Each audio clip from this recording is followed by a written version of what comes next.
Selamat sore teman-teman. Pertama-tama saya mau memperkenalkan, selamat datang dulu ya di acara Solve. Saya mau memperkenalkan dulu pembicara kita yang hebat sekali hari ini, Pak Haryanto Wijaya. Pak Haryanto ini sudah berpengalaman di pasar modal Indonesia sekitar 15 tahun.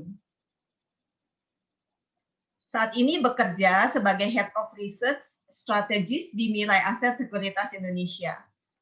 Pak Haryanto juga pengajar CFA Preparation Course di BINUS Executive Education. Sebelumnya Pak Haryanto pernah bekerja di Dana Reksa Sekuritas, Trimega Sekuritas, dan Mandiri Sekuritas. Saya pertama kali kenal Pak Haryanto waktu beliau bekerja di Mandiri Sekuritas. Waktu itu cover untuk Soci lain siapa ya? Iya, sama-sama untuk IPO ya Bu Vesela itu. Nah, Pak Haryanto Wijaya ini memegang beberapa professional qualification, yaitu CFA, CPA Australia, CFP, CMT, dan CFTA. Habis ini saya mau nanya-nanya nih tentang gelarnya. Lalu sejak bulan Agustus 2019, Pak Haryanto menerbitkan monthly strategi dengan 8 topik saham pilihan. Kinerja equally weighted topik sejak Agustus 2019 sampai dengan tanggal 7 Januari 2021 adalah 40,1%. Dibandingkan dengan kinerja IHSG yang turun 3,7% di periode yang sama. Keren loh, Pak. Thank you. Nah, Pak Hari, ini waktu kita ketemu di Mansek, waktu Pak Hari di Mansek itu gelarnya sudah segini banyak belum ya? Saya lupa, atau kayaknya belum ya? Kayaknya dulu masih muda. Sekarang udah tua. Enggak, dulu saya baru CFA sama CPA. Terus terus saya dari teman-teman ya seperti mungkin Bu Vesela juga kan suka belajar teknikal. Saya juga pikir why not gitu. Karena saya tipikal orang yang suka belajar. Karena menurut saya masing-masing punya kelebihan, masing-masing mungkin ada juga yang kelemahannya. Tapi menurut saya kalau di-combine itu cukup bagus. Karena saya tahu bahwa terkadang orang yang suka kubu teknikal, ada yang suka kubu fundamental. Tapi saya secara pribadi, saya ngelihat secara holistik, dan itu saya ngelihat itu melengkapi saya dalam waktu menganalisa dan melakukan stock picking. Begitu. Oke, kalau untuk CFP sendiri kenapa bisa mau belajar CFP kan nggak terlalu banyak ini dengan pasar modal ya? Oh, dulu mungkin this joke ya, dulu kan saya masih analis kan. Dulu head saya itu Pak John Rahmat, ya Pak Bu Vesela. Jadi just joke bahwa Pak John tuh hurufnya 3. John Danir Rahmat. Kalau saya Haryanto Wijaya doang. Jadi untuk memperpanjang dan secara resmi bisa quote unquote sepanjang nama Pak John, saya menambah salah satu gelarnya itu. Oh, jadi pertama CFP dulu ya? Oh enggak, saya CFA sama si PA itu barengan. Oh, CFA sama CPA barengan. Nah, terus udah gitu baru yang lainnya. Keren banget. Untuk kepalanya rambutnya nggak menipis ya, belajar segitu banyak ya. Ini udah banyak putih-putihnya. Oke, kalau gitu kita mulai aja ya. Waktu dan tempat saya persilahkan ke Pak Haryanto. Oke, selamat siang teman-teman. Mungkin pertama-tama saya ucapin makasih ke Bu Vesela dan juga Pak Bro Alex untuk waktu dan kesempatannya untuk membantu terselenggaranya acara ini, dan kepada peserta semua saya ucapin selamat siang Bapak Ibu traders, investors di pasar modal Indonesia. Mungkin tadi Bu Vesela udah menjelaskan sekilas tentang saya. Saat ini saya Head of Research Strategist di Mirai Aset Sekuritas Indonesia, dan tiap bulan saya mencoba untuk membuat monthly strategi, dan tiap monthly strategi itu ada 8 topik, di mana 8 topik itu saya untuk bagi para investors para traders mungkin yang nggak mau pusing, yang hanya sebulan sekali rebalancing. Makanya saya pilih 8 stock picks itu, dan saya melakukan review itu setiap sebulan sekali. Agar Bapak Ibu, karena saya ketemu beberapa orang, dia terkadang nggak mau lihat harian, dia pengen tahu pokoknya oke, sebulan sekali apa yang harus saya lakukan. Jadi saya memilih 8 topics itu dari saham-saham, ada sekitar 700 saham yang di IHSG, dan saya mencoba seperti fund manager untuk mengalahkan benchmark, dalam hal ini adalah IHSG. Gitu. Dan tiap bulan ini di-review. Belum tentu 8 topik itu akan berubah tiap bulannya. Mungkin ada yang saya ganti 1 atau 2 atau mungkin kadang-kadang 4. Ini tergantung dengan momentum. Makanya itu saya juga masukin faktor teknikal dalam momentum dari segi stock pick-nya. Apakah terkadang misalnya contoh, ada yang bagus, misalnya CPO bagus, Astra Agro saya masukin dulu sama London Sumatera.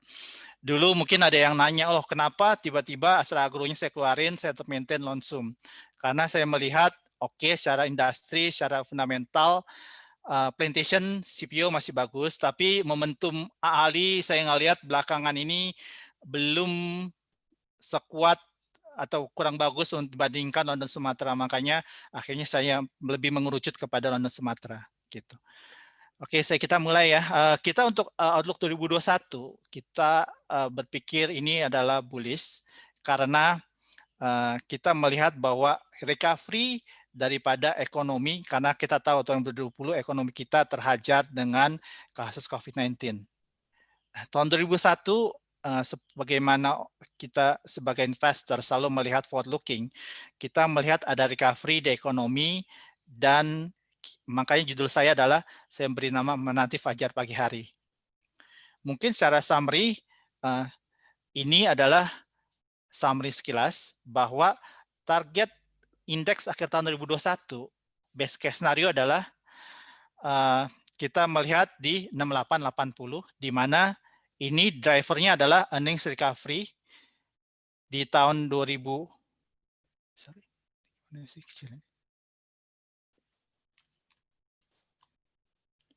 balikin.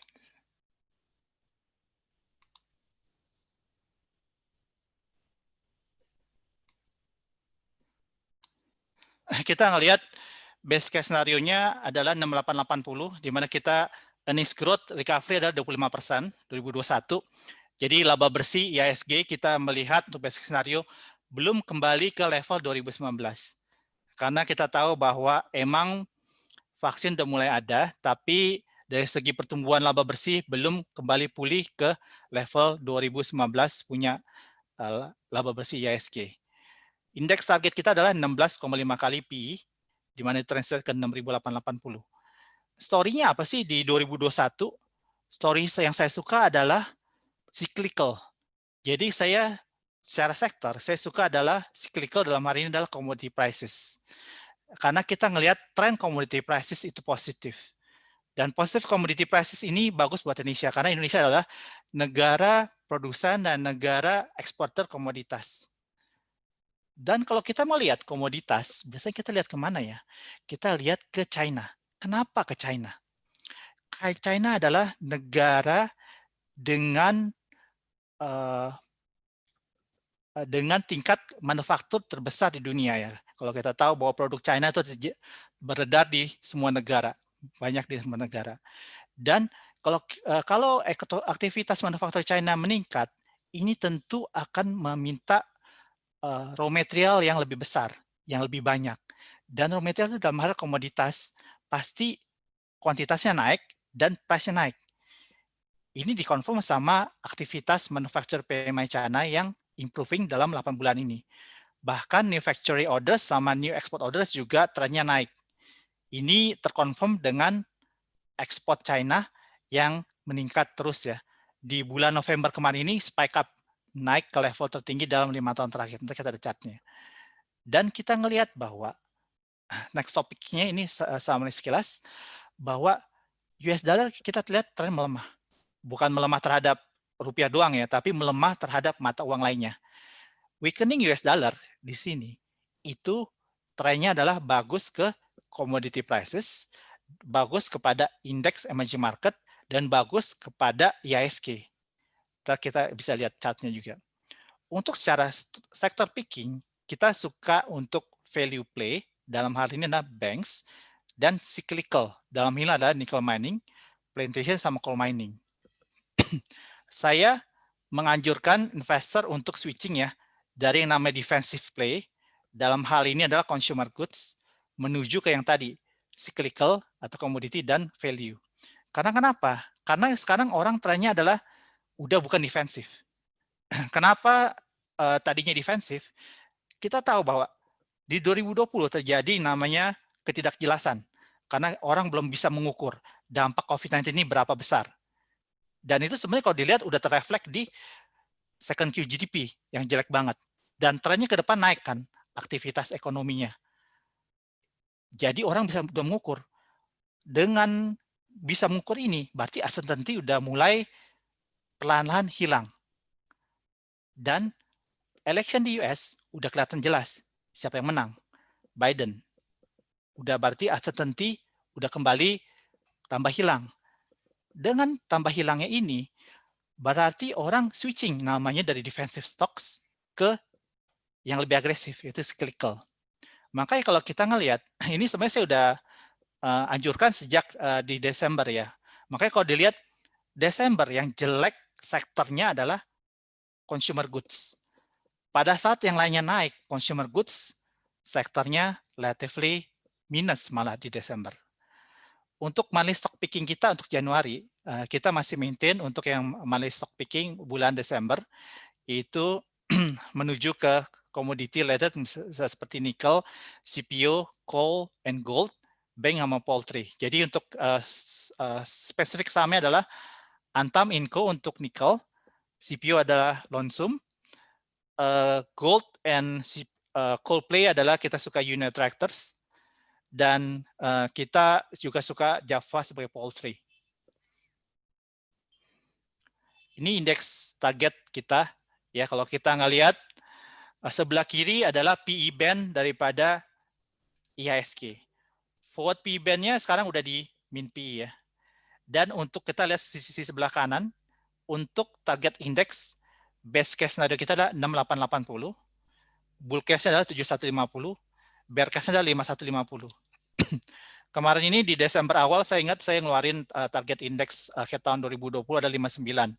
Waktu itu sempat memang nembus indeks ke waktu tengah Desember itu sempat 61, tapi pada at the end of the day di akhir 2020 emang close-nya emang level di 59-an. Kenapa kita ngelihat bahwa IHSG akan bisa mencapai ke 6880? Karena sekarang global investors prefer untuk emerging market. Karena kalau kita tahu bahwa Biden itu sebenarnya agresif dalam melaksanakan atau meningkatkan pajak. Berarti nanti ada money flow dari yang namanya developed market, dari US ke arah emerging market. Indonesia sebagai salah satu negara emerging market harusnya benefit dari foreign inflow ke emerging market ini. Dan kalau kita ngelihat trennya, mungkin kita bisa lihat chartnya, bahwa pada saat US dollar melemah, indeks emerging market, terutama IHSG, adalah naik. Dan sekarang kita tahu bahwa Januari ya, bulan Januari, dan Januari itu biasanya namanya January effect. Mungkin Bu Vesela juga udah biasa dengan January effect ya, jadi Bapak Ibu juga pernah ada biasa dengan January effect. January effect, kalau kita ngeliat 8 tahun terakhir, track record, kalau kita ngeliat ya, chart ini ya, itu trennya adalah positif. Dari 8 tahun terakhir, 6 positif, 2 negatif. Kalau dilihat 2020, ini negatif karena waktu itu COVID-19 baru pertama kali terjadi dan orang belum bisa mengukur dampak COVID-19 ini keberapa besar sih. Makanya orang, karena kan saham kan yang namanya aset, berarti orang cenderung menghindari dulu. Tapi kan sekarang di Januari 2021 ini, schedule untuk vaksinisasi di Indonesia, schedule untuk pengadaan vaksin dari berbagai macam vaksin produser itu udah jelas. Jadi optimisme udah ada. Emang kemana ada namanya PSBB diperketat. Tapi saya ngelihat lagi bahwa yang panik kemarin PSBB diperketat itu bukan foreign investors, entah kita lihat. Yang panik adalah domestic investors. Tapi kalau kita lihat longer term lagi, mid terms lah, oke, mungkin PSBB diperketat, aktivitas ekonomi mungkin bisa melambat. Tapi tujuan utamanya adalah untuk mengurangi COVID-19. Apalagi kita tahu bahwa COVID-19 vaksin akan mulai tanggal 13 Januari. Berarti ini COVID-19 pandemi likely akan berakhir di tahun ini. Jadi ya, kalau kita lihat medium terms-nya cenderung polanya recovery track terus. Gitu. Good things, salah satu yang tadi saya cerita bahwa kenapa saya positif dengan bulan Januari, salah satunya adalah optimism atas COVID-19. Sekarang udah lebih jelas dalam hal satu, ini pengadaan ya. Pengadaan saat ini kita Indonesia paling banyak dapat dari Sinovac China, di mana sekarang udah jelas under Pak Budi Gunadisadikin. Pak Budi Gunadisadikin, saya ngelihat track record-nya di Bank Mandiri dan di berbagai tempat sebelumnya punya kesuksesan dalam melakukan eksekusi. Karena kan kalau kita ngelihat eksekusi adalah hal yang penting dalam hal vaksinisasi COVID-19 ini kan. Jadi dengan ditempatkannya Pak BGS di situ, saya melihat bahwa harusnya vaksinisasi COVID-19 dengan track record Pak BGS harusnya bisa dilaksanakan dengan relatif lancar. Dan kalau kita ngelihat saat ini udah jelas nih, Indonesia udah dapat dari mana aja, Sinovac, Novavax, AstraZeneca, Pfizer, mostly emang dari China. Dan mungkin yang pertama kali akan dilakukan penyuntikan adalah berasal dari Sinovac, di mana Pak Jokowi akan jadi yang pertama kali. Ini udah jelas sekarang dari mana aja, schedule kedatangannya kapan aja, dan kita lihat dari Desember udah datang, dan nanti sampai dengan first Q 2022. Itu tadi pengadaannya. Next-nya lagi berarti kan kapan Indonesia, Pak BGS sudah ngomong bahwa ini akan butuh 15 bulan. Dan target-targetnya udah jelas. Health worker 1,3 juta people, terus public service, segala macam ya. Jadi schedule udah jelas. Gelombang pertama Januari sampai April, gelombang 2 adalah April sampai dengan Maret 2022. Mungkin pertanyaannya adalah lagi, gimana sih kalau orang yang reluctant sebenarnya ya? Karena kita tahu bahwa kalau misalnya vaksin ini atau tidak dilakukan vaksinisasi, ekonomi kita susah untuk kembali ke normal. Karena kenapa? Kalau aktivitas ekonomi melambat, cenderung sebagai pengusaha itu males untuk atau tidak akan mungkin untuk meningkatkan kapasitas produksinya kembali ke pre-COVID. Dampaknya apa? Tingkat lapangan kerja berkurang segala macam. Tapi kalau misalnya COVID-19-nya vaksinisasi berhasil, berarti kan mereka pengusaha itu berani untuk ekspansi. Dengan ekspansi aktivitas itu berarti supply side ada recover dan mereka akan rekrutmen lagi. Dengan rekrutmen berarti nanti demand dari untuk ekonomi itu akan kembali pulih juga. Jadi ini vaksinisasi ini penting banget dan semoga semuanya berjalan lancar ya, dalam arti semoga tidak ada hal-hal yang di luar kontrol karena ini penting banget untuk bisa dilakukan. Good things adalah Pak Jokowi sebagai pimpinan negara berani untuk sebagai orang yang pertama kali diinjek, yang divaksinasi. Berarti kan nunjukin bahwa dia akan menunjukin ke masyarakat Indonesia nih, ini vaksinnya aman loh. Dia bukti yang pertama kali. Jadi kalau something happen ya, dia nunjukin saya berani gitu loh. Seperti itu juga kejadian dengan kemarin ya, Perdana Menteri Singapura juga melakukan vaksinasi yang pertama di Jumat kemarin. Jadi dia menunjukin ke masyarakatnya, ini vaksin aman loh. Itu tentu akan membuat confidence daripada masyarakat akan bisa untuk vaksinasi. Gitu. Next topik saya mau bahas tentang PSBB diperketat ya. Kan kalau kita ngelihat tanggal 6 kemarin, waktu Kementerian Koordinator Ekonomi mengumumkan bahwa akan melakukan PSBB diperketat, tiba-tiba market collapse kan. market collapse. Karena dibilang, oh ini akan melambat, orang berpikir ini akan memperlambat ekonomi segala macam. Tapi kalau saya sebagai investor, saya melihat itu adalah salah satu time untuk membeli. Karena kenapa? Kalau ngelihat sebenarnya satu, emang ekonomi melambat, tapi it's just a short term pain, long term gain. Karena kenapa? Tujuan utamanya sebenarnya untuk mengurangi kasus COVID-19 yang ada meledak di beberapa tempat. Sebenarnya kalau dilihat untuk Jakarta sama Bekasi masih mirip-mirip ya. Yang PSBB perketat sama yang previous PSBB. Mungkin sekarang adalah lebih diperluas di luar Jakarta sama Banten. Tapi berarti ada kota-kota besar di Jawa sama Bali. Emang aktivitas ekonomi bisa lebih melambat. Tapi again, saya percaya ini untuk kebaikan bersama. Jadi at the end of the day, tujuannya adalah untuk mengurangi kasus COVID-19. Kemarin ini koreksi ya, kita tahu. Tanggal 6 koreksi, kita ngelihat ini. IHSG. Ini saya coba melakukan chart. Yang sebelah kiri adalah IHSG dengan warna garisnya adalah warna orange. Tanggal 4 optimism, tanggal 5 optimis, tanggal 6 waktu ngumumin PSBB perketat turun. Tapi kalau yang kita ngelihat, sebenarnya turun itu yang buat turun itu sebenarnya domestic investors. Foreign sendiri ya kalau kita ngelihat di sini. Ini seolah-olah ada akumulasi regular market sama negotiated market, seolah-olah ada penjualan net sales sekitar 600 miliar. Tapi kalau kita ngelihat di regular market sendiri, foreign to net buy 100 miliaran. Dan kemarin setelah itu juga foreign tetap melakukan net buy. Berarti sebenarnya foreign itu adalah agree dengan PSBB perketat. Karena dia ngelihat track-nya untuk COVID-19 vaksinisasi itu adalah on track. Bukan cuma terjadi di IHSG kita ngelihat. Coba kita lihat terhadap rupiah ya. Terhadap rupiah, ini tanggal 4, tanggal 5 kan IHSG-nya naik, terus tanggal 6 kan IHSG turun karena katanya mau PSBB perketat. Rupiah relatively stabil loh.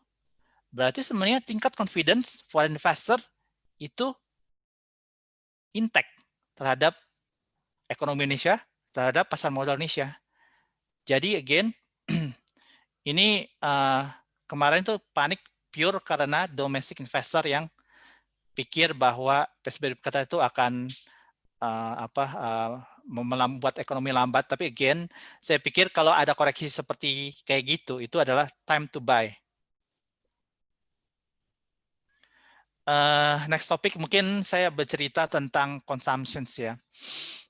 Kita tahu bahwa karena COVID-19, inflasi relatif kecil, GDP minus. Makanya Kementerian Tenaga Kerja menetapkan UMP naiknya 0%. 0% ya. Jadi ini adalah terendah dalam sejarah. Sejarah Indonesia terendah, kenaikannya 0%. Hanya 5 provinsi yang naikin, yaitu Jakarta, Jawa Barat, Jogja, Jawa Tengah, sama South Sulawesi. Tapi naiknya juga relatively immaterial, hanya sekitar 2-5%. Kalau kita ngeliat provinsi lainnya, 0%.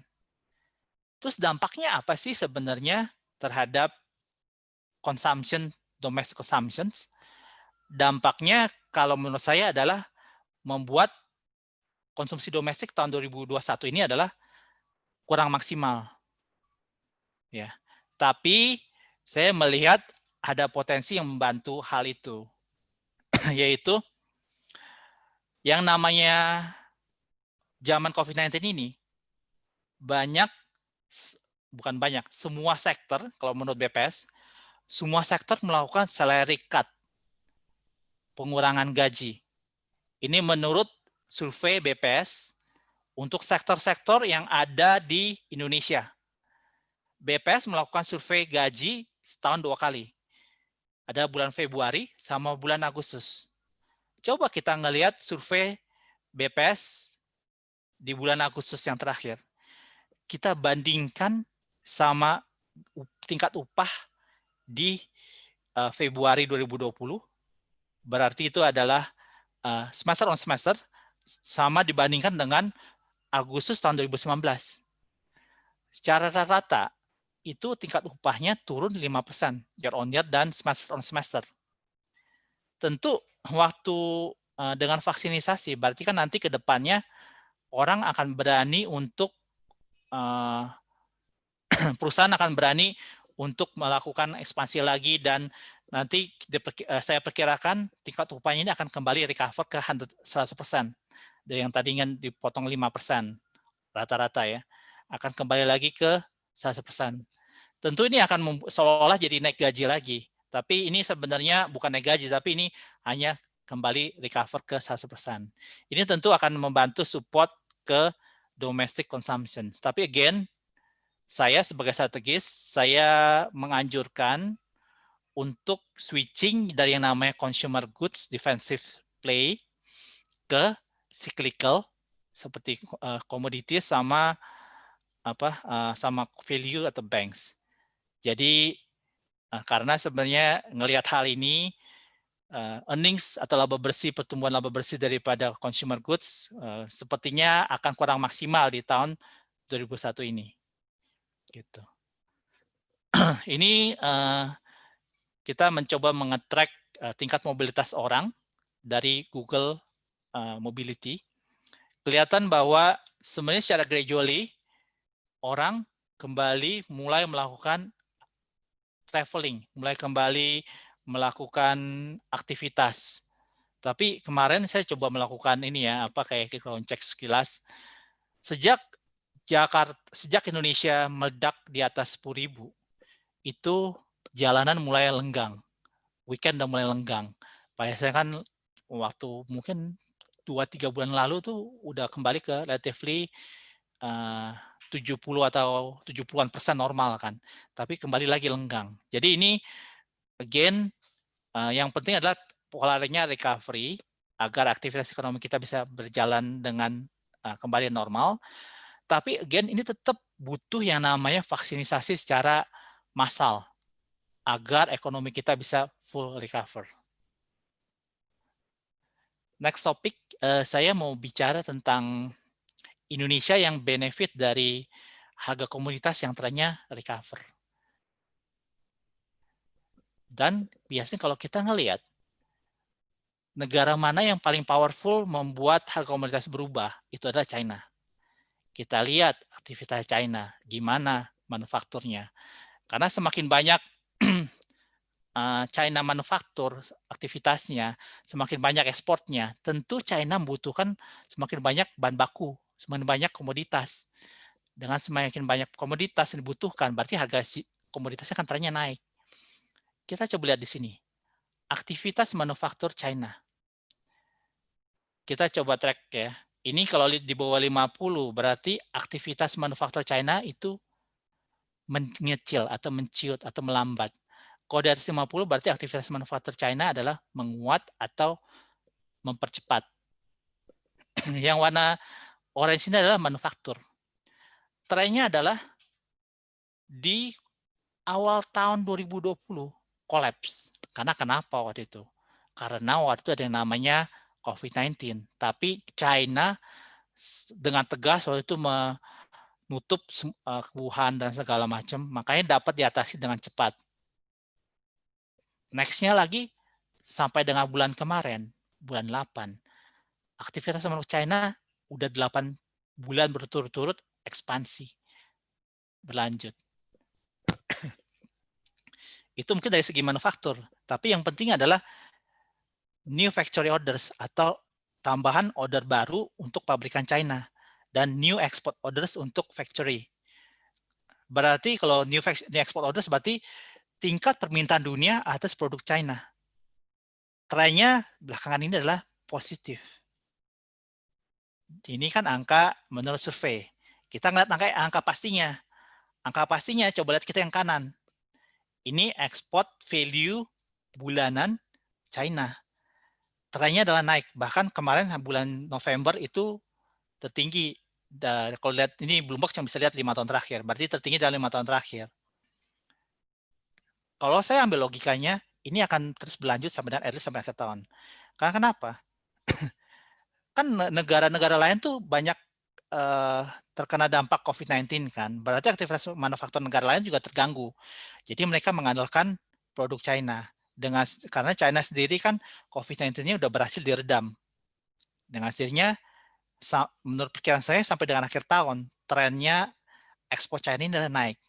Karena orang sekarang dunia selama COVID-19 ini mengandalkan produk China. Karena aktivitas di negara China relatively sudah bebas COVID-19.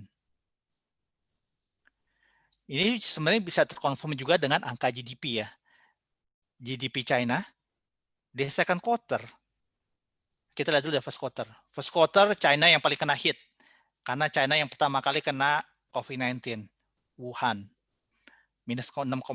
Yang lain masih positif. Tapi kita lihat second quarter, third quarter, dari yang minus 6,8 jadi plus 3,2 dan plus 4,9.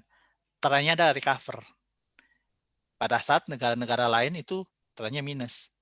Aktivitas ekonomi negara lain tuh shrinking, tapi negara China itu cenderung positif. Dan sekarang kita lihat, China positif. Indonesia benefitnya ya? Ya, Indonesia benefit. Kenapa? Kalau kita ngelihat nih, sebelah kiri tabelnya. Negara tujuan-tujuan daripada barang-barang ekspor Indonesia. Kita ngelihat, paling besar adalah China, 17%. Dan good things adalah, hal yang bagus adalah, yang kita ekspor ke China bukan barang jadi. Mana kan China pasti kalau barang jadi cuma buat consumption doang. Tapi adalah barang-barang yang dibutuhkan oleh manufaktur China atau barang-barang yang dibutuhkan sewaktu aktivitas ekonomi China semakin naik. Kita ngelihat, utama di sini adalah komoditas ya. Dengan sendirinya kita tahu bahwa kalau saya ngelihat trennya ekonomi China adalah recover, dengan sendirinya demand atas komoditas ini trennya naik dan itu akan bagus untuk commodity prices. Salah satu komoditas adalah yang bagus adalah nikel. Nikel. Nah, kalau kita lihat tren nikel kemarin turun sampai dengan bulan Maret itu level segini, itu trennya naik. Kemarin sampai dengan 18.000 per metric ton. Sebenarnya apa sih driver daripada permintaan nikel yang membuat harga nikelnya trennya naik?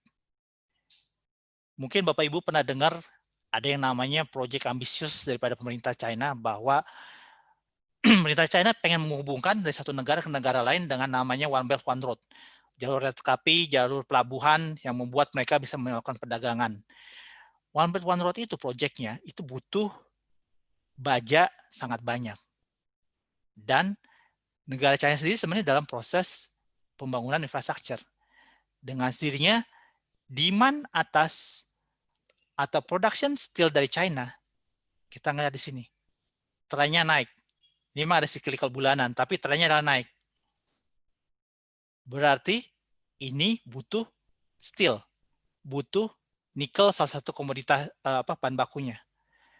Ini juga terkonfirm sama China Construction PMI ya. Kalau kita ngelihat, seperti yang saya cerita tadi bahwa di atas 50 adalah namanya ekspansi. Aktivitas meningkat. Kalau di bawah 50 aktivitas menciut. Kita ngelihat China Construction itu meningkat dari yang bulan November 59,8 ke 60,7. Ini mengkonfirm kenaikan atas nickel prices. Sebenarnya juga selain karena atas demand ini dari steel ini, nickel price juga naik karena EV baterai. Coba kita ngelihat nickel demand contribution. Emang paling besar 63% untuk 2019 adalah dari steel, dari baja. Kebutuhan akan baja. Jadi kalau kebutuhan baja naik, dia akan naik juga. Second biggest driver-nya adalah permintaan dari EV baterai. Ini kan saat ini 2019 drivernya EV baterai hanya mengkontribusi 7% daripada permintaan nikel. Tapi kalau Bapak Ibu dengar bahwa sekarang Biden itu kemarin baru menang kan partainya mendominasi Senat di pemilihan di Georgia. dengan sendirinya Biden dalam agendanya nanti dengan gampang bisa di-pass on atau disetujui oleh Senat. Kalau kita lihat agenda Biden, apa sih agenda Biden? Biden itu pro green energy. Dia menghindari dirty energy seperti coal related. Biden lebih ke green energy yang seperti EV baterai. Sehingga ke depan demand atas EV baterai itu akan meningkat, dengan sendirinya akan membutuhkan also nikel yang cukup besar. Itu tadi permintaan dari sebagai faktor driver kenaikan harga komoditas. Driver berikutnya permintaan kenaikan harga komoditas adalah US dollar yang melemah. Kalau kita ngelihat di sini, mungkin kenapa US dollar melemah? US dollar tahun lalu diperdagangkan terhadap mata uang negara lain itu levelnya di sekitar 90-an, terhadap major mata uang lainnya. Tapi sampai kemarin udah trennya turun ke level 89 terhadap major mata uang lainnya. Kita perkirain ini akan tetap kembali melemah karena ada namanya twin deficit di negara US. Yang pertama adalah fiscal deficit. Di sini yang sebelah kiri. Fiscal deficit adalah kita tahu bahwa sekarang US kena parah dampak ekonominya karena COVID-19. Pemerintah harus ngeluarin stimulus besar untuk buat ekonominya tetap jalan. Dengan sendirinya fiskalnya akan terus defisit ke depannya. Di sisi lain, karena defisitnya juga akan tetap besar ke depannya. Ini tentu dibarengi dengan suku bunga rendah dari The Fed, ini akan membuat pressure terhadap pelemahan US dollar akan tetap berlanjut ke depannya. Dan kalau kita ngelihat, sebenarnya kita lihat yang sebelah kanan ini, chart sebelah kanan. Bagusnya adalah pada saat US dollar melemah terhadap mata uang negara lainnya, komoditas trennya naik. Ini ada namanya korelasi terbalik antara pergerakan harga US dollar terhadap pergerakan harga komoditas. Coba kita lihat di sini yang sebelah kiri, sebelah kanan nih. Ini US dollar ini yang warna orange. Waktu ini sumbunya sumbu kiri. Waktu itu dari 120 ke level ke 70-an. US dollar currency melemah. Coba lihat apa yang terjadi harga komoditas, spike up. Ya kan? Dan kita ngelihat kemarin tren harga US dollar juga melemah ke level masih 89. Belum ke level terendah waktu 2008 kemarin yang level 70-an. Kita ngelihat karena tadi faktor twin deficit sama Fed suku bunganya diperkirakan masih rendah sampai dengan 2023. Ini akan membuat tren harga komoditi indeks, ini kan komoditi indeks trennya tadi kemarin melemah sampai dengan tengah 2020. Kita ngelihat ini akan bullish trend untuk harga komoditas. Makanya salah satu sektor yang saya suka adalah komoditi. Next topik saya mau bicara tentang CPO sector yang menurut saya ini masih akan bagus at least sampai dengan semester 1 2021. Kenapa CPO price akan trennya bagus? Karena satu, ada imbalance antara higher demand sama lower supply. Kenapa akan ada higher demand? Karena kalau kita ngelihat di sini, ini ada dua negara besar konsumen untuk CPO atau salah satunya edible oil. Edible oil berarti adalah minyak makan. Di dunia itu minyak makan paling besar adalah CPO. Yang kedua adalah yang namanya minyak kedelai. Mereka saling substitusi, saling berkompetisi minyak kedelai sama CPO. Kita ngelihat di sini bahwa China sebagai salah satu negara konsumen untuk edible oil atau minyak makan, inventorinya lagi rendah. Dulu inventorinya sekitar 2,6 juta ton, saat ini sekitar 1,8 juta ton. Jadi apa yang harus dilakukan China? China ke depan akan melakukan import lebih besar untuk mengisi inventory yang rendah ini. Kita lihat nih, tren monthly CPO import atas palm oil, trennya naik. Begitu pula dengan India. India kan tahu bahwa makanannya banyak banget yang kari gitu kan. Itu kari itu butuh yang namanya minyak. Dan kita lihat di sini, edible oil di India juga rendah. Saat ini sekitar 1,6 juta ton, dibandingkan dulu sekitar 2,4. Makanya kemarin ini India melakukan import tax cut dari yang 37,5 ke 27,5 agar bisa import lebih banyak gitu. Itu dari sisi demand, higher demand. Dari supply, sekarang yang namanya terjadi namanya La Nina. La Nina itu menurut Badan Meteorologi itu mencapai peak antara Januari Februari. La Nina apa sih? Apa sih yang terjadi La Nina? Mengapa itu akan bagus terhadap edible oil? Karena yang nama La Nina berarti basah banget di Malaysia sama Indonesia sebagai negara penghasil CPO terbesar karena banyak hujan. Dengan sendirinya ini mengganggu aktivitas panen. Kita tahu kan bahwa itu lapangan terbuka. Kan orang kalau misalnya kehujanan terus pasti sakit. Pasti kalau hujan ini akan membuat panen CPO terganggu.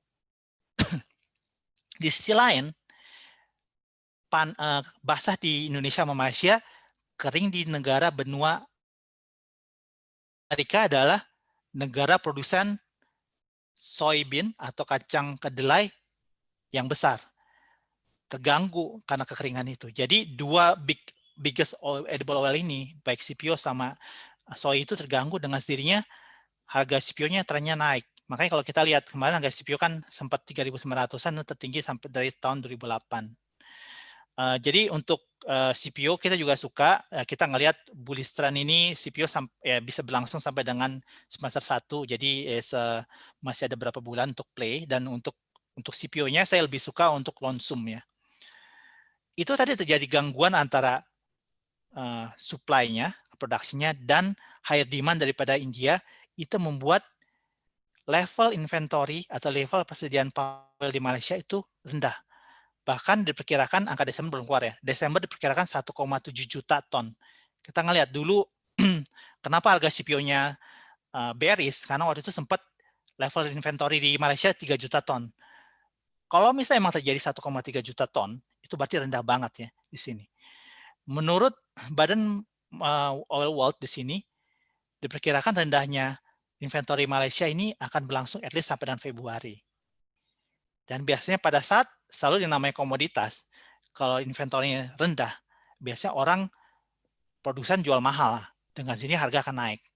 Itu yang membuat kita percaya bullish trend untuk palm oil sampai at least semester 1 tahun ini. Gitu.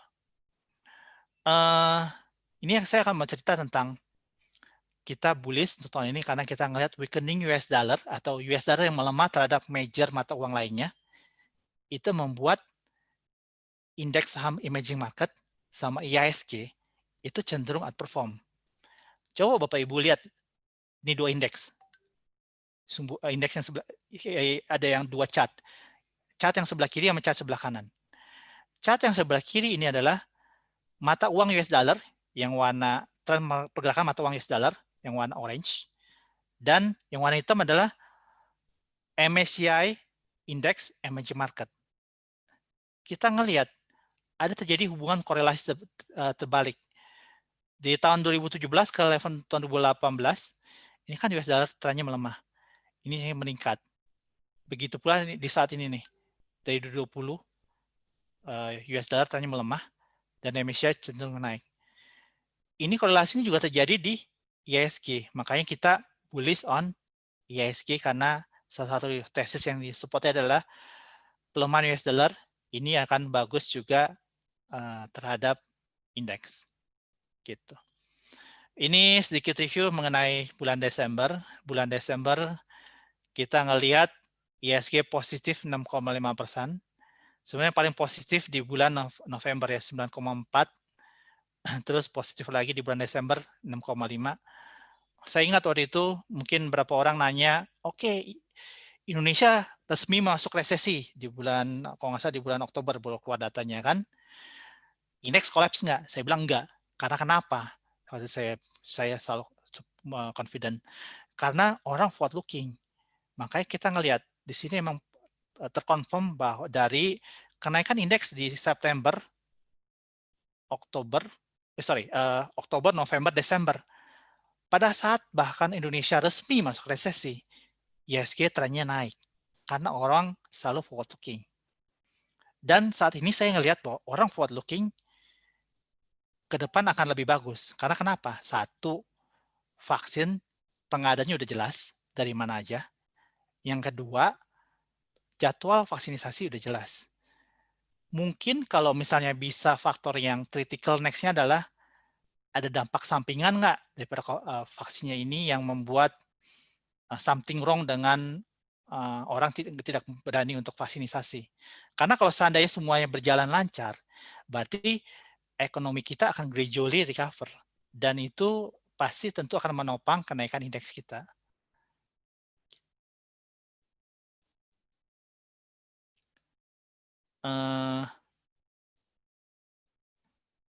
Ya, ini again yang tadi saya cerita, sektor picks untuk tahun 2021 saya adalah banks. Banks sebagai biggest sector, karena kita ngelihat foreign akan cenderung inflow ke Indonesia. Dan biasanya big banks ini akan benefit dari foreign inflow. Dan kita ngelihat dari segi fundamentalnya, banks ini akan terjadi recovery di earnings sama di ROE-nya. Karena tahun 2020 ini kemarin dia banyak melakukan provisi. 2021 ini harusnya provisinya relatively sudah mulai terbatas. Nickel mining, plantation sama coal mining, karena kita suka dengan commodities. Kita ngelihat nickel mining karena kita ngelihat bahwa nickel price akan cenderung favorable, dengan hasilnya ini akan membuat demand atas saham Antam sama saham Inco akan bagus, dengan hasilnya share price-nya cenderung akan bagus. Plantations, tadi saya suka sektor pick-nya dengan topik adalah London Sumatera, dan coal mining, kita ngelihat bahwa tadi kan ekonomi China trennya meningkat, manufakturnya trennya naik, ekspornya naik. Dengan sini China pasti manufakturnya membutuhkan namanya elektrik atau listrik. Dan listriknya ini di China saat ini masih banyak bertenaga batu bara. Dengan saya demand batu bara akan recover dan itu membuat harga batu bara meningkat. Dan saya untuk saham pick-nya adalah lebih ke unit tractors karena saya ngelihat UT di tahun 2020 ini banyak melakukan kasih diskon karena kan pada harga jerak itu biasanya orang coal miner minta diskon ke mining contracting, dalam hal ini PAMA. Tahun 2020 kemarin dia ada provisi sekitar 170 juta US dollar atas diskon mining contracting, di mana itu menurut saya di tahun 2021 akan jauh lebih kecil sehingga earnings-nya akan bertumbuh. Dan UT saya ngelihat salah satu gold play yang bagus.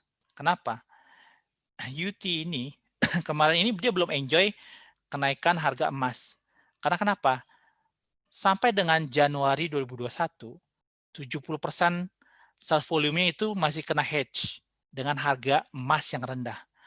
Makanya itu kalau dilihat realized selling price daripada emas UT itu di 9 month itu adalah 80% daripada harga spot. Nanti sejak Februari 2021, UT itu lebih enjoy ke spot price. Padahal sih kita lihat bahwa spot price saatnya masih harganya jauh lebih tinggi daripada realize yang UT tahun lalu. Dengan sini ini akan nge-boost earnings-nya dan itu akan positif sentimen untuk UT ke depannya.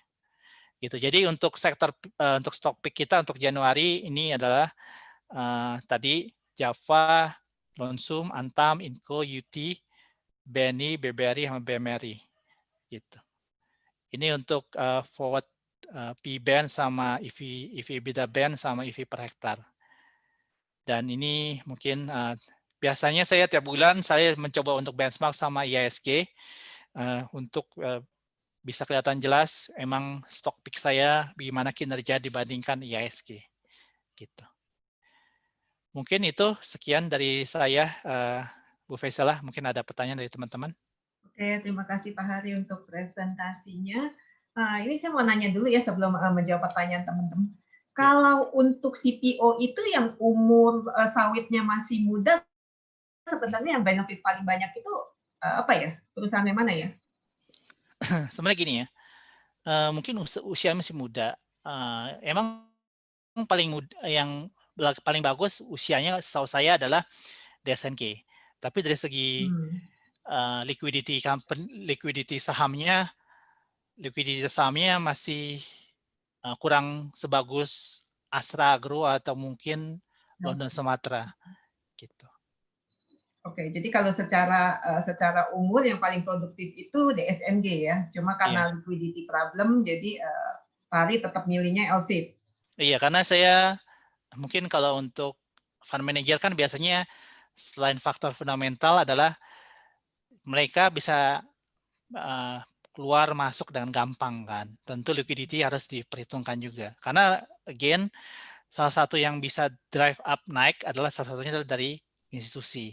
Ya kan dengan sendirinya saya juga memperhitungkan faktor likuiditas. Makanya kalau dilihat kan pergerakan, kalau menurut saya ya, pergerakan big cap lebih besar dibanding pergerakan yang small cap yang dimana institusi tidak terlibat. Oke.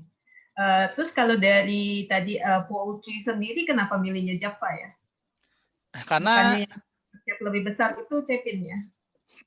iya, again, emang Cepin lebih besar, tapi dari segi valuasi Cepin jauh lebih, tapi saya nggak di sini. Kalau lihat di sini ya, PE band Java itu masih di level min, level rata-rata. Kalau Cepin seingat saya udah di level hampir 1 standard deviations. Tapi sini saya tidak lampirkan Cepin sih, saya cuma lampirkan Java. Jadi upside-nya masih Java yang lebih menarik ya? Iya, saya lebih suka Java. Oke. Nah, kalau untuk sekarang kan yang ramai tuh yang saham-saham SWF tuh, infrastruktur, konstruksi, dan lain-lain. Kalau di stock pick-nya Pak Hari, saya lihat nggak ada nih ya. Iya, emang infrastruktur sama related itu emang di top pick saya nggak ada. Sebenarnya saya again kan saya mencoba mengalahkan indeks dan saya tidak bilang sektor lain tuh kurang bagus juga ya. Yang ini yang SWF. Tentu ya SWF itu akan positif untuk constructions, terutama untuk waskita dan jasa marga. Tapi again kalau saya ngelihat kenaikan construction itu sebenarnya agak kurang disupport juga dengan foreign flow ya, karena walaupun naik, saya ngelihat foreign masih tetap jualan juga saham constructions di situ. Jadi kebanyakan masih lokal ya yang beli ya kalau ini ya. Iya. Oke, ini sebelum kita jawab pertanyaan teman-teman di sini, kita foto bareng dulu ya supaya nanti nggak pada kabur-kaburan. Ayo teman-teman, saya minta tolong kameranya dibuka. Nanti Lex minta tolong ya Lex dibantu foto. Oke.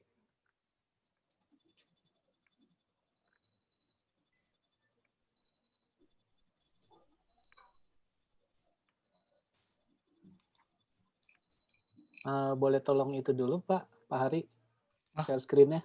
Screen mati dulu ya? Iya. Oke. Oke, teman-teman tolong dibuka kameranya. Saya lihat masih banyak yang kameranya belum dibuka. Masih pada pakai daster yang cewek ya. Kalau yang cowok pakai piyama atau apa nih? Saya kalau di grup meditasi hati gitu, kalau nggak buka kamera dibilang grup daster katanya. Oke ya, tahan ya. Ini baru slide 1. Oke, untuk slide kedua. Oke. Wah, banyak yang buka nih, Ji. Gara-gara dibilang pakai daster. Ampuh juga caranya ya. 2. Oke, sekarang slide ketiga. 1, 2, 3. Udah. Oke, terima kasih teman-teman. Boleh ditutup lagi kameranya sekarang kalau mau ngumpet. Sekarang kita jawab pertanyaan dari teman-temannya. Sebentar. Scroll up dulu. Ini ada yang bilang dahsyat gelarnya Om, luar biasa. Ya, karena again, saya pribadi, saya ngelihat ilmu satu doang kurang untuk mengandalkan satu ilmu doang. Jadi saya mencoba menggabungkan ilmu fundamental, ilmu teknikal, ilmu accounting, dan ilmu lainnya agar bisa melakukan stock picking dengan baik. Oke, saya juga senang belajar, Pak, sama. Oke, ini ada pertanyaan dari Sheryl ya. Sore Pak, data terlihat sektor properti salah satu sektor yang paling besar pemotongan upahnya di 2020. Bagaimana prospek saham properti di 2021? Biasanya emang sektor properti itu sektor yang belakangan baru naik ya biasanya. Dan sebenarnya kalau properti untuk properti yang menjual harga rumah dengan harga rumah masih di bawah 2 miliar itu cukup laku. Saya dengar kemarin kayak CTRA itu melaunching dan itu bisa diserap dengan cepat. Tentu sektor properti seperti yang menjual rumah dengan harga yang relatif murah dibandingkan kalau yang emang targetnya high end itu menurut saya upside-nya masih cukup besar gitu. Jadi kalau Bapak Ibu yang ingin main play properti, play-nya yang lebih ke CTRA dibandingkan yang lain-lainnya. Dan properti juga hati-hati juga sih ya. Sebenarnya kan properti ada yang link juga ke malls seperti Pawan. Kalau orang bearish dengan PSBB misalnya tiba-tiba benar-benar disuper ketat, biasanya yang selling pressure itu adalah yang punya properti yang punya malls seperti Pawan. Jadi Samarekon juga kali ya. ya Samarekon juga. Jadi agak hati-hati untuk yang punya properti yang ada hubungan dengan malls, tolong monitor gimana kebijakan pemerintah. Oke, terima kasih. Ini ada pertanyaan dari Pak Samuel. Pak, tolong tanya, saham nikel sudah all time high. Untuk yang belum punya Antam, tolong saran upside price dan risikonya. Terima kasih. Gini ya, kalau dilihat sebenarnya emang untuk yang Antam itu emang looks like secara fundamental mungkin cukup tinggi PI-nya ya. Karena emang kalau dilihat biasanya kalau misalnya fundamental analis itu kan pakai asumsi harga yang udah kemarin-kemarin kan. Sedangkan kalau kita ngeliat tren harga nikel sekarang ini udah tembus 18.000. Dan berarti sebenarnya apa yang tercermin di PE multiple analis fundamental itu belum terupdate gitu. Kalau dilihat dari segi technical, sebenarnya Antam itu strong uptrend. Jadi bagi yang pengen play Antam, menurut saya adalah bisa tolong juga pasang stop loss agar selalu berjaga-jaga dari risiko yang kurang menguntungkan. Gitu. Mungkin kalau mau untuk sektor untuk preference lainnya adalah lebih ke Inco juga. Jadi maksudnya karena kalau dilihat dua-duanya ini tetap jalan juga karena bullish trend daripada nickel price. Kira-kira bisa ke berapa tuh Pak hari harga nikel? Nickel price saya percaya ya ini trennya bisa menuju ke 20.000. Karena kenapa? Sekarang yang join ke green energy bukan cuma China yang akan mau berubah nanti dari mobil ini ke mobil listrik, tapi US. Jadi kemarin US Biden baru partainya memenangkan Georgia kan. Berarti dengan dirinya agenda Biden ini dengan gampang di pass on atau di approve oleh Senat. Dan kita tahu Biden itu pro banget untuk green energy. Jadi sekarang US, Eropa, China, jadi semua negara adalah pro green. Pro green biasanya yang benefit adalah nikel, karena nikel adalah EV baterai. Dan mungkin berarti in long run correlated agak kurang bagus, karena coal dianggap sebagai dirty energy. Oke, kalau timah gimana ya Pak? Kan katanya timah kita ini kan ada perusahaan timahnya punya rare earth juga, katanya rare earth juga banyak diperlukan. Sebenarnya timah ya rare juga diperlukan. Dan sebenarnya kalau tadi kan kita ngelihat China ekspornya besar kan ya, naik. Yang diekspor China salah satunya yang besar adalah elektronik, something like that ya kan. Elektronik itu butuh apa sih? Elektronik itu dalamnya tetap butuh namanya timah untuk disolder. nyambungin komponen-komponennya. Dengan sendirinya, tren kenaikan ekspor China ini tentu akan positif juga buat harga timah. Gitu. Oke, berarti saham timah juga boleh diperhatikan ya? Harga timah, saham timah bisa diperhatikan juga. Oke, terima kasih. Ini juga ada dari Pak Samuel, tapi Pak Samuel yang berbeda ya. Kira-kira menurut Bapak lebih pilih ke sektor komoditi, CPO, atau kesehatan untuk tahun ini? Terima kasih. Sorry, kalau kesehatan mungkin yang saya perhatiin lebih ke Kalbe Pharma ya, bukan ke KF atau INAF ya. Karena kalau KF sama INAF saya nggak gitu monitor, tapi itu kayaknya menurut saya udah naiknya terlalu cepat gitu. Kalau dibanding Kalbe Pharma dengan tadi commodity related, saya lebih suka commodity related. Kenapa? Karena kita tahu satu, ini tren kenaikan komoditi menurut saya ini masih awal. Karena China trennya menurut saya ekonominya, aktivitas manufakturnya akan terus berlanjut at least sampai dengan akhir tahun ini. Dan yang kedua yang tadi kita lihat bahwa US dollar trennya adalah melemah terhadap mata uang major lainnya. Dan itu kalau kita ngelihat yang tadi kita balik, mungkin saya sedikit share ini.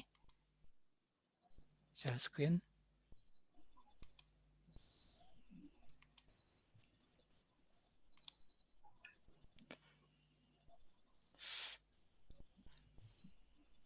Ini kita lihat ya. Ini, sorry.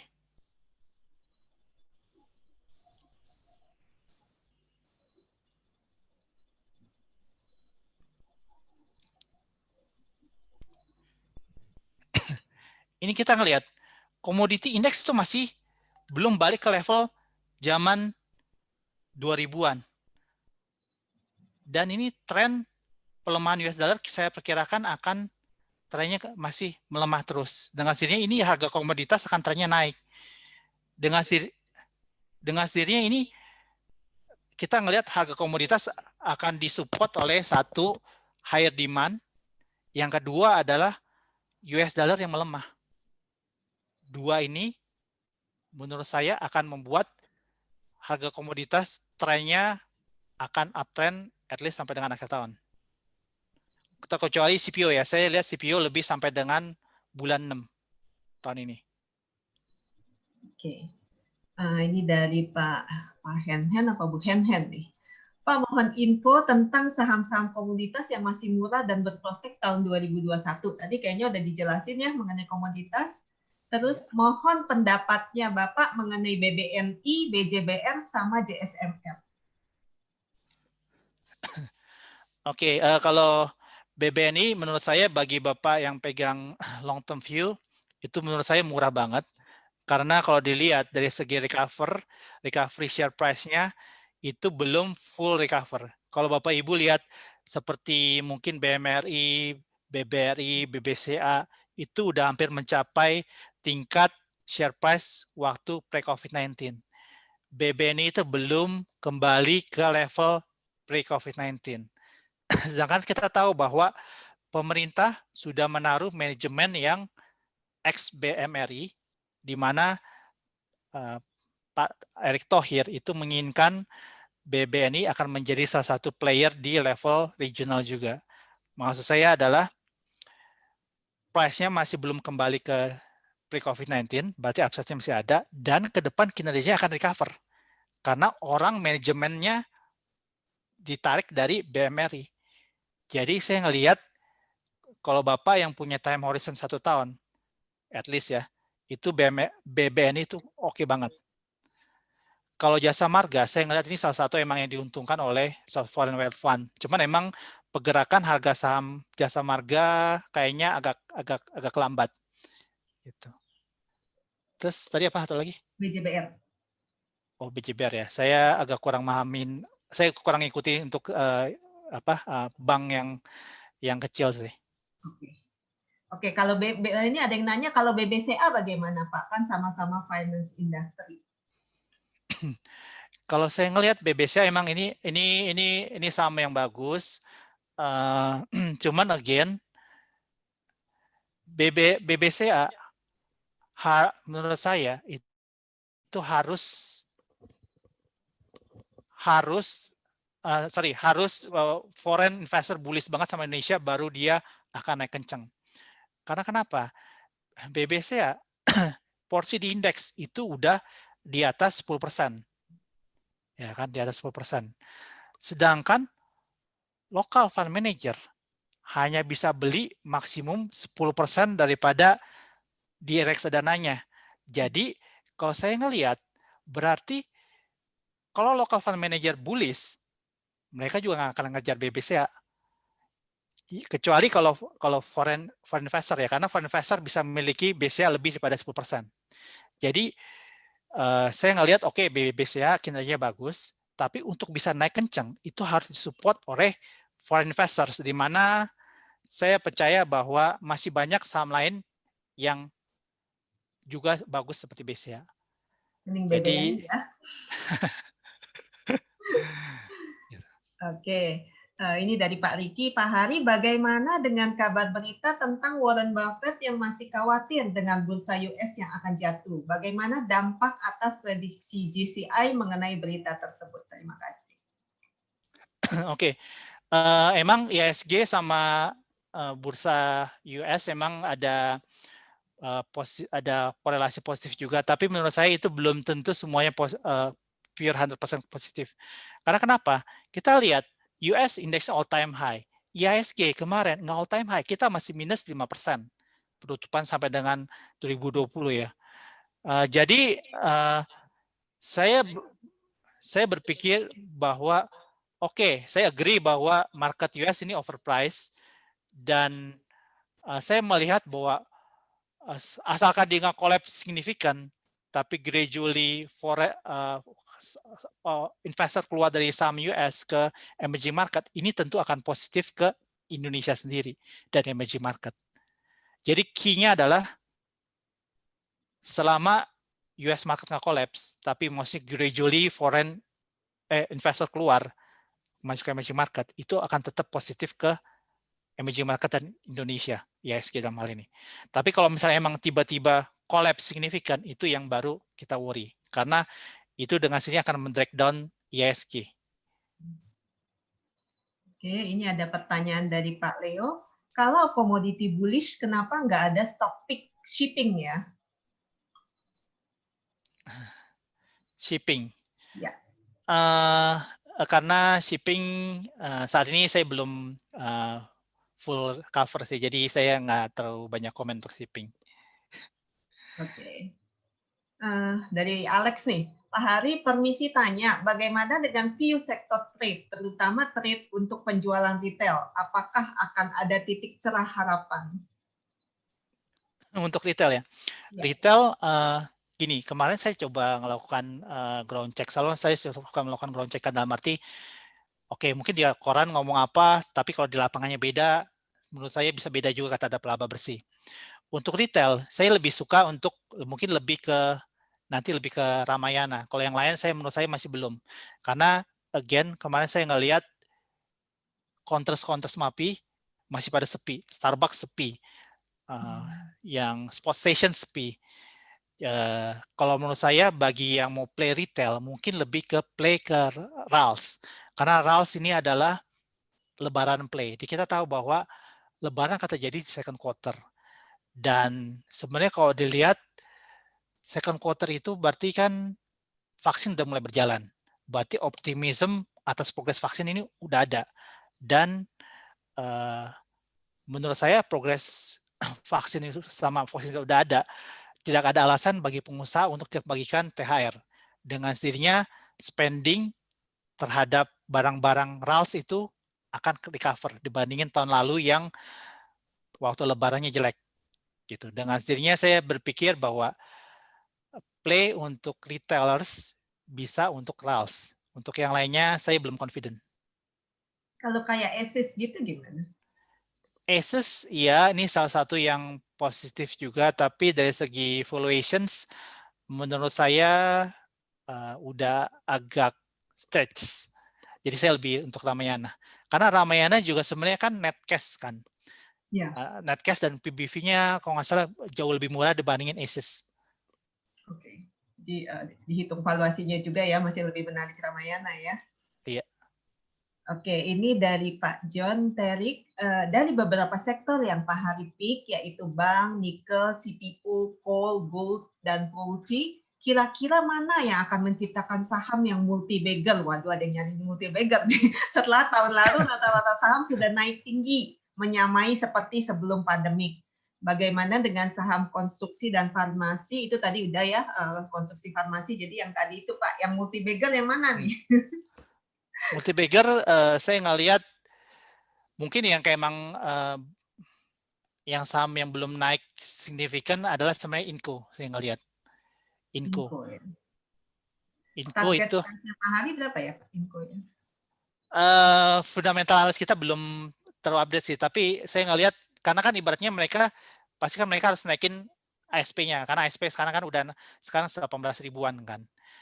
Jadi mungkin kalau target fundamental analis saya udah achieve, tapi saya percaya dengan tren kenaikan harga nikel ini ke depan mereka akan adjust lagi ke depan, baik earnings maupun target price.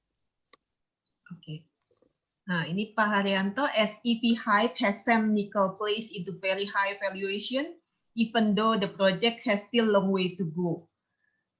Do you think the shares still can rally? Nickel price is still far from the peak 10 years ago, around USD 40 to 45 kilos. I think the trend is still naik. The trend is still up because now we see that the like here, right? The US dollar trend is actually weakening, right? You see this kelihatan nggak nih? Chart sebelah kanan. Yeah. Jadi kalau kita ngelihat US dollar index ini trennya adalah nanti masih akan turun dan ini commodity price index sebenarnya trennya masih akan naik. Ini masih jauh di bawah level 2008. Kita ngelihat ini tentu akan mensupport kenaikan nikel dan ini akan mensupport nickel related share price. Tapi kalau balik ke 40-45 bisa nggak tuh ya? Mungkin nggak sampai 40-45 ya, tapi itu kadang 40-45 itu waktu itu adalah China lagi agresif banget membangun infrastruktur kayak stadium stadion olimpiade segala macam. Tapi menurut saya 40-45 masih belum, tapi trennya sih naik. Oke. Ini ada yang nanya, jadi untuk komoditas kita hold-nya sampai kapan, Pak? Kalau saya ngelihat trigger awalnya adalah mungkin kalau hold-nya sampai dengan terjadi pembalikan US dollar currency. Tadi kan kita lihat tren US dollar currency trennya melemahkan sampai dengan kemarin terakhir 89 kan. Dari yang kalau nggak salah waktu saya bullish di bulan November, mungkin kalau Bapak Ibu lihat di sini ya, saya pick tiap bulan kan saya ini kan, saya pick waktu itu Antam di bulan 11 tanggal 9. Ya kan udah naik 131%. Inco juga di bulan 11 naik 54%. Saya ngelihat ini waktu itu US dollar masih levelnya kalau 94-an kan.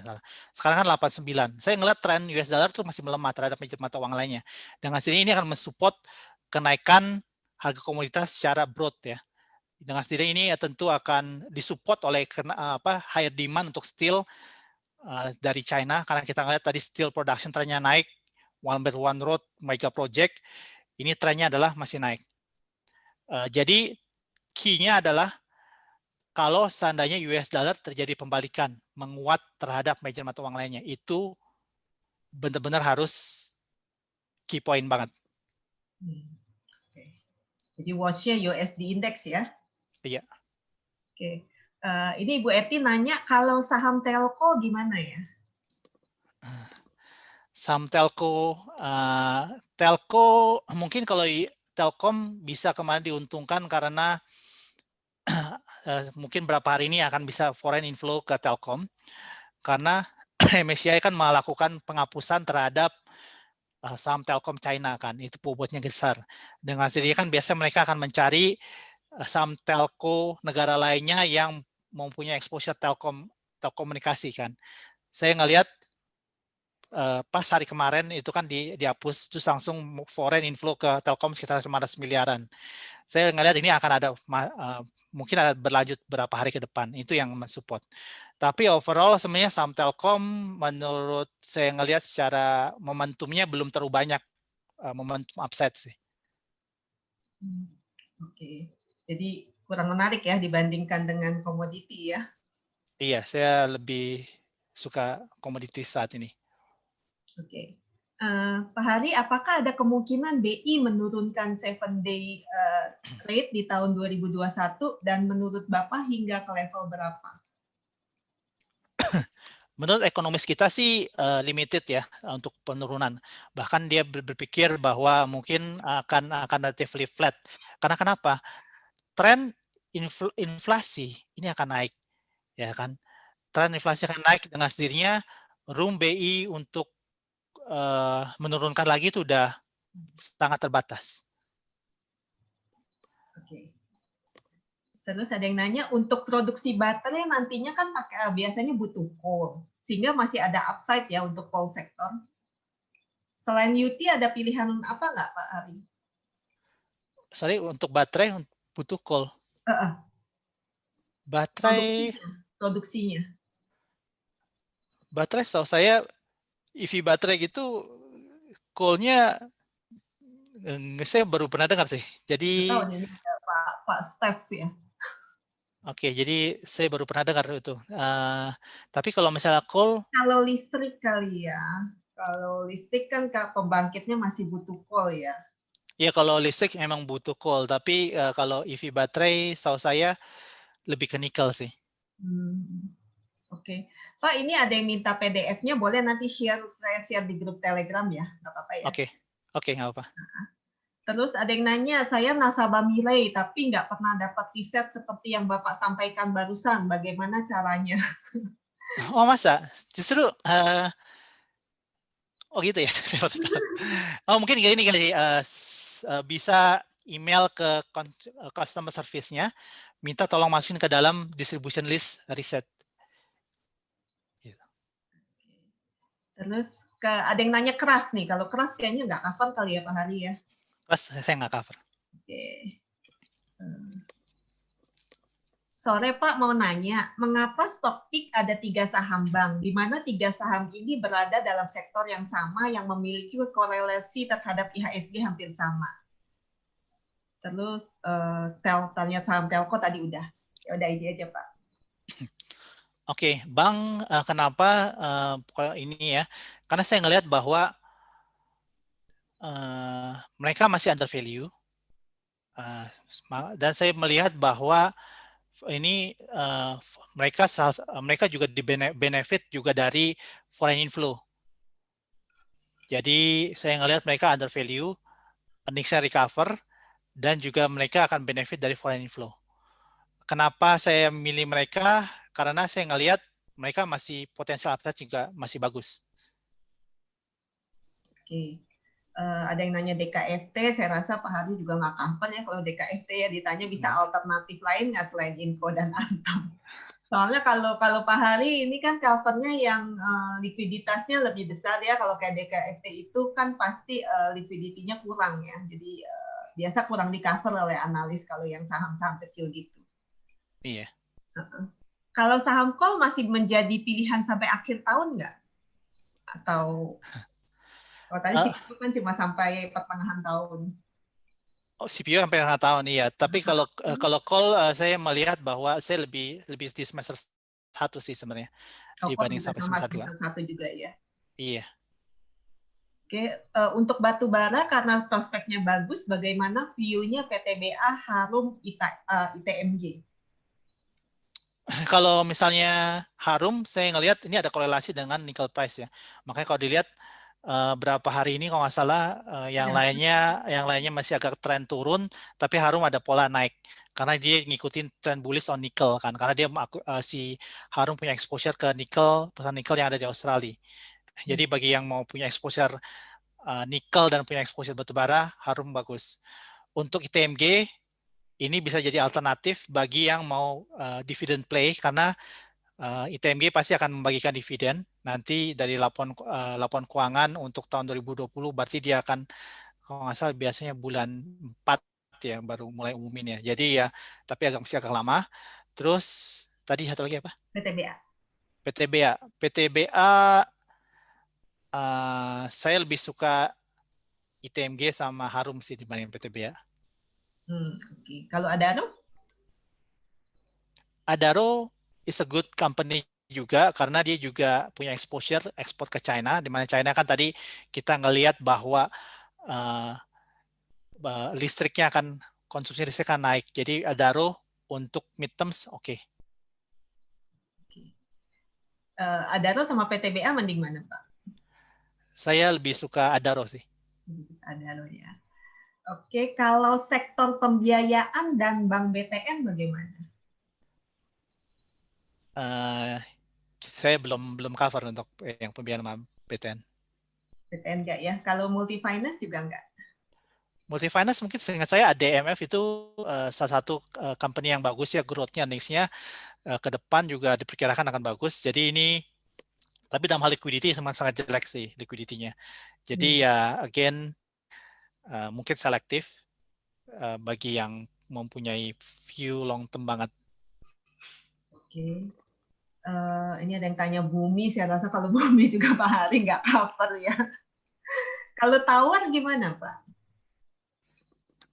Tower emang earnings-nya menurut saya gini ya, kan selalu kalau yang namanya fundamental orang selalu suka dengan yang earnings-nya growth-nya cukup bagus. Tapi kalau dilihat kayak tower-tawaran itu dia udah melakukan akuisisi kemarin dan itu udah terrefleksi di earnings growth-nya yang tahun ini ekspektasi orang udah relatively price in di share price-nya. Jadi saya untuk tower dan saya ngelihat dari trennya juga masih belum ada recovery, belum ada signifikan recovery di share price-nya. Jadi untuk tower saya cenderung masih netral. Oke. Kalau untuk saham rokok gimana nih, Gudang Garam dan HMSP? Apakah cukai sudah price in? Mungkin seperti yang tadi saya ceritakan di awal bahwa consumer goods sekarang orang udah relatively berani. Orang karena uncertainty udah relatively udah mulai menghilang. Makanya tadi saya suggest bahwa consumer investor sebaiknya untuk switching dari yang namanya consumer goods, di mana rokok sebagai salah satu consumer goods, ke lebih ke cyclical. Mungkin memang bagi yang punya long term view, harusnya nanti orang akan mulai mempertimbangkan rokok nanti menjelang akhir tahun 2021, tapi still long way to go.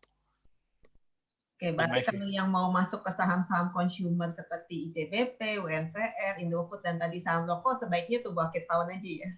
Enggak, maksudnya kalau yang itu lebih yang untuk yang spesifik ke rokok ya, karena kan rokok lebih play-nya adalah excise tax kan. Jadi sebenarnya rokok kalau menurut saya tahun ini agak ke double hit. Satu yang tadi kita ngelihat bahwa UMR naiknya mostly ada 0%. Dan yang kedua, pajak rokok naiknya signifikan. Rata-rata sekitar 12-15%. Terkecuali rokok sigaret tangan. Jadi again, negatif news untuk sigaret ini masih ada. Pola recovery di earnings-nya menurut saya belum kelihatan. Jadi mungkin kalau Bapak Ibu harus punya view agak long term untuk sigaret company ini. Kalau yang kayak ICBP, Indofood, Unilever itu gimana Pak? Menurut saya jadi untuk yang kayak ICBP, Indofood segala macam, nanti setelah orang melihat yang cyclical sama value stock ini udah naik terlalu cepat, baru mereka akan melihat hal itu. Dan itu saya perkirain mungkin nanti di bulan Juni ke depan. Juni ya. Ini kalau ini, apakah di April Mei ada kans IHSG turun dulu, sell in May and go away?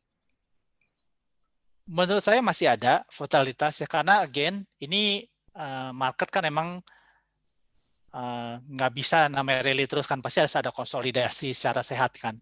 Kita kalau nggak salah tadi naik sudah sejak bulan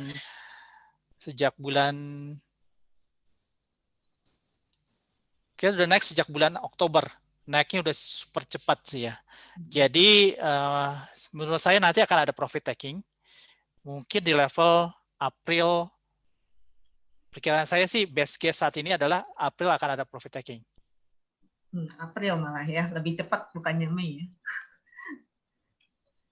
Terus kalau untuk sektor oil seperti Medco, Elsa, gimana pandangannya? Untuk oil price, apakah akan ada rebound kalau perekonomian global recover? Oil price kemarin ada positif newsnya ya, karena kan si Arab Saudi kan emang ternyata melakukan production cut lebih daripada ekspektasi kan. Dan emang ekonomi global akan gradually recover. Tapi ini again tergantung pada vaksinisasi di luar ya, karena kita tahu bahwa kemarin ini, saat ini bukan kemarin ini, UK lockdown, Thailand ada sebagian lockdown. Jadi untuk benar-benar full recover, higher demand untuk oil itu mungkin menurut best case saya tahun ini belum terlalu kelihatan. Tahun ini oil price lebih didorong oleh supply cut oleh Arab Saudi. Oke. Kalau saham kertas gimana? Teman-teman, kalau yang saham-saham kecil saya nggak bacain ya, karena Pak Hari nggak cover saham-saham perusahaan kecil ya, jadi saya nggak bacain, maaf. Saham kertas Pak Hari gimana? Saham mungkin INKP sama Tekim. Saya nggak cover, jujur aja saya nggak cover INKP sama Tekim. Cuma saya ngeliat harga pulp trennya naik ya, itu tentu akan positif untuk ke share price-nya. Oke. Oke, saya rasa ini terakhir ada mau tanya view Bapak atas outlook harga coal HBA Q2 sampai dengan Q4 2002. Q2 ya. Saya ngeliat sih mungkin sekarang kemarin 80 itu mungkin yang ininya ya, yang udah peak-nya ya. Karena kan kalau misalnya naik terlalu tinggi, China akan gerah. Sedangkan kita tahu bahwa China adalah the biggest producer dan biggest consumer untuk coal. Jadi China sendiri dia bilang dia akan maintain coal price dengan harga yang reasonable. Jadi saya berpikir bahwa untuk surpass daripada atau naik above 80 kayaknya menurut saya sulit. Untuk second Q menurut saya masih di level 70-an ya, 70-an ini. Untuk second half saya berpikir ini tergantung daripada nanti recovery untuk ekonomi ya. Jadi saya mungkin saat ini saya masih baru bisa forecast sampai dengan second Q. Second Q saya ngeliatnya di level 70-an. 70-an ya? Iya. Oke. Terus ada yang nanya, harga CPO naik tapi sahamnya kenapa nggak bullish ya? Kalau dilihat sebenarnya Lonsum naik sih. Kalau nggak salah di waktu saya pertama kali suka banget sama Lonsum, itu berapa ya? Ini saya waktu itu saya masukin. Lonsum naik 39%. Waktu itu saya suka dari bulan 9. Masih harga 1040, saat ini udah 1450. Saya ngelihat CPO related ini masih ada bisa play sampai dengan di semester pertama ya, mungkin sekitar Mei, Jun. Oke, kalau saham semen gimana Pak? Saham semen overall ini akan ada positif dari SWF ya. SWF itu kan tentu akan membuat sektor construction akan ada recovery dan segala macam. Cuman saham semen kayaknya jalannya lambat. Tapi untuk kalau bagi teman-teman pengen main semen, saya lebih suka untuk semen gresik. Kenapa Pak? Karena semen gresik kan itu BUMN, tentu pemerintah akan melakukan procurement dari BUMN. Dan memang pabriknya tersebar lebih sebar merata dibandingkan INTP. Oke. Apa lagi? Saran saham untuk di hold long.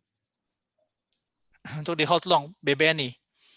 Karena dari share price-nya belum kembali ke peak dan manajemennya udah manajemen BMRI. Jadi harga murah dengan manajemen profesional dari BMRI. Oke, terima kasih Pak Hari untuk waktunya. Udah sampai jam 4.34 nih, sudah 1,5 jam. Saya rasa kita akhiri di sini ya teman-teman. Terima kasih untuk hadirin teman-teman. Dan sekali lagi terima kasih untuk Pak Hari untuk insight-nya yang luar biasa nih. Dapat insight yang menyeluruh ya untuk teman-teman, baik untuk yang hold untuk long term maupun yang untuk sampai semester pertama, dikasih topik bulanan juga. Nanti teman-teman kalau mau ini bisa kalau Mirai sih saya lihat ya kalau nggak salah dia webnya itu dibuka kok risetnya untuk umum. Jadi kalau misalnya mau ke webnya Mirai itu bisa dapat riset-risetnya. Saya juga suka lihat di sana. Atau kalau mau ke grup Telegram saya tadi sudah ditulis di pesannya sama Alex ya, bisa join di situ. Saya juga suka posting riset-riset dari Mirai juga. Oke, terima kasih semuanya. Oke. Makasih Bu Fisela, makasih Pak Alex, makasih teman-teman. Happy trading, happy cuan. Thank you. Thank you. Oke, saya close ya.